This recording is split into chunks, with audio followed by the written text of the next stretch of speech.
আচ্ছা, বিটা অক্সিডেশনের ক্ষেত্রে ATP production. এখন বিটা অক্সিডেশনের এটিপি প্রোডাকশনের ক্ষেত্রে আমরা যদি সর্বপ্রথম বিটা অক্সিডেশনের সাইকেলটা দেখি, তাহলে এখানে যে ফ্যাটি অ্যাসিডটা আছে, ফ্যাটি অ্যাসিড থেকে টোটালি আলটিমেটলি এটা এটি অ্যাসিটাইল কোয়ে তৈরি করবে। এটাই হচ্ছে আমাদের মেইন এইম। তাহলে এই যে ফ্যাটি অ্যাসিডটা, এই ফ্যাটি অ্যাসিডটা সর্বপ্রথম এখানে কী করবে, ফ্যাটি অ্যাসিড কোয়েতে কনভার্ট হবে। তো এই যে কোয়েতে কনভার্ট হলো, তাহলে এখানে প্রথমে দুইটা এটিপি খরচ হয়ে যাবে। এটা হচ্ছে সাইটোপ্লাজমের মধ্যে। তো এই ফ্যাটি অ্যাসিড কোয়েটা এটা ঢুকবে হচ্ছে যে মাইটোকন্ড্রিয়াতে ঢুকবে, ঢুকার পর এটা তৈরি করবে হচ্ছে যে alpha beta unsaturated fatty acid CoA, তারপর তৈরি করবে beta hydroxy fatty acid CoA, তারপর তৈরি করবে হচ্ছে যে বিটা কিটো ফ্যাটি অ্যাসিড কোয়ে। আর এই যে এই বিটা কিটো ফ্যাটি অ্যাসিড কোয়ে এখান থেকে যখন ফ্যাটি অ্যাসিড কোয়েতে কনভার্ট হইতে যাবে, এমন সময় দুইটা কার্বন কমে গিয়ে এখানে অ্যাসিটাইল কোয়ে তৈরি করে ফেলবে। তাহলে এই যে এই স্টেট থেকে দুইটা কার্বন কমে গিয়ে অ্যাসিটাইল কোয়ে তৈরি করবে, আর কনভার্টেড হয়ে যাবে ফ্যাটি অ্যাসাইল কোয়ে। আবার এই ফ্যাটি অ্যাসাইল কোয়েটা এখান দিয়ে আবার এভাবে সাইকেলে চলতেই থাকবে যতক্ষণ না কার্বনটা শেষ হয়। তার মানে কি, কীভাবে কার্বন শেষ হবে? ধরে নিই এটা হচ্ছে যে 16 কার্বন বিশিষ্ট ফ্যাটি অ্যাসিড। এখানে দুইটা হিসাব, একটা হচ্ছে ইভেন নাম্বার, একটা হচ্ছে অড নাম্বার। তো 16 এটা জোড় সংখ্যা, তাহলে ইভেন নাম্বারের ক্ষেত্রে কীরকম হবে? ইভেন নাম্বারের ক্ষেত্রে 16 কার্বন ফ্যাটি অ্যাসিডটা এখানে কনভার্টেড হবে ফ্যাটি অ্যাসিড কোয়ে। তাহলে এখানে এটাও 16 কার্বনই রইল। এখানে ঢুকলো মাইটোকন্ড্রিয়াতে ফ্যাটি অ্যাসিড কোয়ে, এটাও 16 কার্বন, এটাও 16 কার্বন, এটাও 16 কার্বন, এটাও 16 কার্বন। এখন এখানে যখন এই স্টেপে যখন ফ্যাটি অ্যাসিড কোয়েতে কনভার্ট হইতে যাবে, তখন এখানে দুইটা কার্বন কমে গিয়ে সেই দুইটা কার্বন ফর্ম করবে কি, অ্যাসিটাইল কোয়ে। তাহলে 16 কার্বন থেকে দুইটা কার্বন চলে গেলে অ্যাসিটাইল কোয়ে ফর্ম করে ফেললো, আর এটা সাইকেল থেকে বের হয়ে গেছে। এখন এই যে বিটা কিটো ফ্যাটি অ্যাসিড কোয়ে, এটা ছিল 16 কার্বন বিশিষ্ট, দুইটা কার্বন কমে যাবে, এটা হয়ে যাবে এখন 14 কার্বন বিশিষ্ট। তাহলে সর্বপ্রথম এই যে এটা হয়ে যাবে এই যে 14 কার্বন বিশিষ্ট, এটা হয়ে গেল 14 কার্বন বিশিষ্ট ফ্যাটি অ্যাসিড কোয়ে প্রথম সাইকেলের ক্ষেত্রে। তাহলে এই 14 কার্বন বিশিষ্ট ফ্যাটি অ্যাসিড কোয়ে, আবার এটাও তো 14 কার্বন থাকবে, তারপরে এটা আবার এখানে alpha beta unsaturated fatty acid CoA, এটাও হবে 14 কার্বন, এবার 14 কার্বন হয়ে এখানে আসলো। আসার পর আবার সে কী করলো, দুইটা কার্বন কমে গিয়ে অ্যাসিটাইল কোয়ে তৈরি করে ফেললো। অ্যাসিটাইল কোয়ে যখন দুইটা কার্বন কমে গিয়ে তৈরি করলো, তো তখন এখানে হয়ে যাবে 12 কার্বন। 12 কার্বনটা আবার এদিকে ঘুরে আসবে, এখানে আসবে, আবার দুইটা কমবে, হয়ে যাবে 10টা কার্বন। এভাবে ঘুরতে ঘুরতে ঘুরতে ঘুরতে যখন সে টোটাল 7বার ঘুরবে, এখানে সে টোটাল 7বার ঘুরছে, 7বার ঘুরে আসার সময় এখানে কী হবে, লাস্ট 8টা অ্যাসিটাইল কোয়ে তৈরি হয়ে যাবে।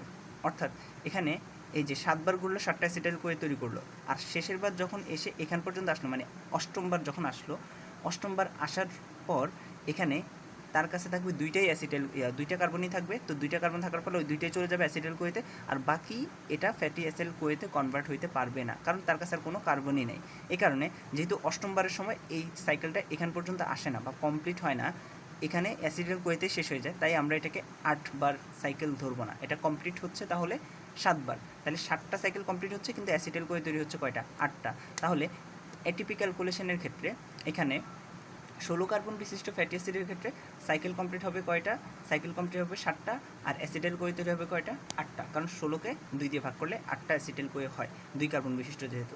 তাহলে তাহলে শর্টকাট মনে রাখার উপায় কি, অ্যাসিটাইল কোয়ে যতটা হবে সাইকেল হবে তার থেকে একটা কম। অ্যাসিটাইল কোয়ে হচ্ছে কয়টা, 8টা।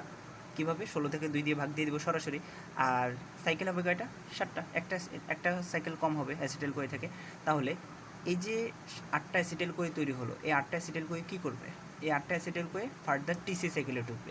টিসি সাইকেল আমরা জানি একটা অ্যাসিটাইল কোয়ে থেকে টোটাল 12টা এটিপি তৈরি হয়। তাহলে টোটাল 12টা এটিপি একটা অ্যাসিটাইল কোয়ে থেকে, তাহলে 8টা অ্যাসিটাইল কোয়ে থেকে কনভার্টেড হবে কয়টা, 96টা এটিপি, 8 12 96। এবার আসি, 96টা এটিপি আমরা অ্যাসিটাইল কোয়ে থেকে পেয়ে গেলাম। এবার এই যে এখানে সাইকেলটা হলো এতক্ষণ ধরে যে অ্যাসিটাইল কোয়ে তৈরি করার জন্য, এই সাইকেলের মধ্যে আমরা এখানে দেখতে পাচ্ছি প্রথমে FAD2H তৈরি হলো, পরে তৈরি হলো কি NAD2H তৈরি হয়ে গেল। তারপর হচ্ছে যে এখানে এই যে FAD2H আর NAD2H প্রত্যেক সাইকেলে একটা একটা করে তৈরি হচ্ছে। তাহলে টোটাল সাইকেল কমপ্লিট হয়েছে কয়টা, 7টা সাইকেল কমপ্লিট হয়েছিল। তো 7টা সাইকেল যেহেতু কমপ্লিট হয়েছে, তাহলে 7টা সাইকেলের জন্য 7টা FAD2H, আর একটা হচ্ছে যে এখানে 7টা NAD2H। তাহলে একটা FAD2H থেকে আমরা জানি এটিপি পাই আমরা 2টা, তাহলে 7 দুগুণে 14টা পাবো এখানে। আর একটা NAD2H থেকে আমরা এটিপি পাই 3টা, তাহলে 3 7 21 পাবো। তাহলে টোটাল এখানে 21টা এটিপি, এখানে 14টা এটিপি, এখানে হচ্ছে যে 96টা এটিপি, তাহলে টোটাল এটিপি হয়ে যাবে 131 বা 131টা এটিপি। আর এখানে যে প্রথমেই 2টা এটিপি খরচ হয়ে গেছে, তাহলে ওই 2টা এটিপি বাদ দিব, তাহলে টোটাল হয়ে যাবে এখানে 129।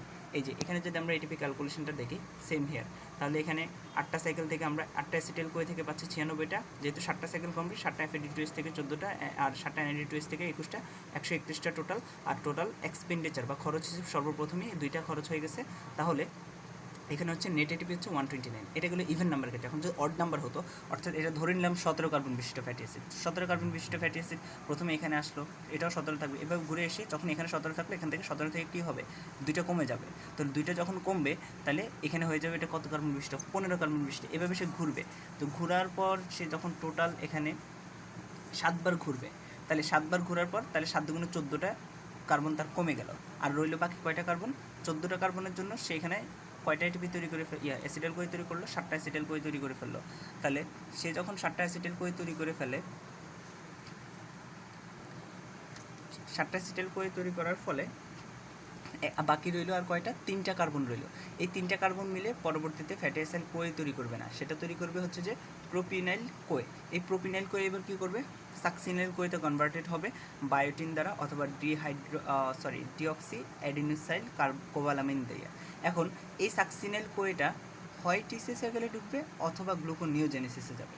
এখন টিসি সাইকেলে ঢুকলে ফার্দার সে কী করবে, ফার্দার সে 6টা এটিপি তৈরি করতে পারবে। আর টিসি সাইকেলে যদি না ঢুকে গ্লুকোনিওজেনেসিসে, তাহলে তো এটিপি তৈরি হচ্ছে না এখানে। তাহলে মূলত সাকসিনাইল কোয়ে যেহেতু টিসি সাইকেলে যাবে নাকি গ্লুকোনিওজেনেসিসে যাবে এটা শিওর না, সেজন্য আমরা শিওর দিয়ে বলতে পারতেছি না যে অড নাম্বারের ক্ষেত্রে কয়টা এটিপি তৈরি হবে। হ্যাঁ, প্রথম এই যে অ্যাসিটাইল কোয়ে থেকে আর এখানে সাইকেল থেকে যতগুলো এটিপি তৈরি হয় সেটা শিওর।